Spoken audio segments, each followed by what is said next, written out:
তো হজ ফরজ ইবাদত আর উমরা হলো নফল ইবাদত।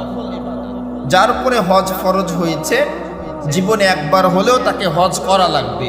কিন্তু উমরার বিষয় এমন না যে উমরা আমাকে করতেই হবে। আমার টাকা আছে, আল্লাহ সুযোগ দিয়েছেন, শারীরিক সক্ষমতা আছে, আমি উমরা করলাম, এর দ্বারা আমার সওয়াব হবে। কিন্তু উমরা করা ফরজ না, এটা নফল ইবাদত, আর হজ করা ফরজ। এখন আসুন হজ এবং উমরার যে পার্থক্য, হজ যদি আমি করি তাহলে উমরা করতে পারবো কিনা, আর উমরা যদি করি হজ করতে পারবো কিনা। হজ এবং উমরা এই দুইটা সম্পূর্ণই আলাদা, এই দুইটার সঙ্গে কারো কোনো মিল নাই।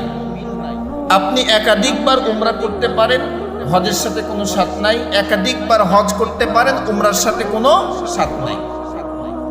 কিন্তু হজ ফরজ হলে একবার করলে ফরজ আদায় হয়ে গেল। নবীজি জীবনে একবারই ফরজ হজ করেছেন, উমরা একাধিকবার করেছেন।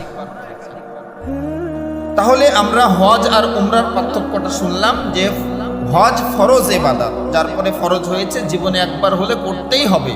উমরা ফরজ না, সুযোগ আছে, করলাম, আল্লাহ সওয়াব দান করবেন।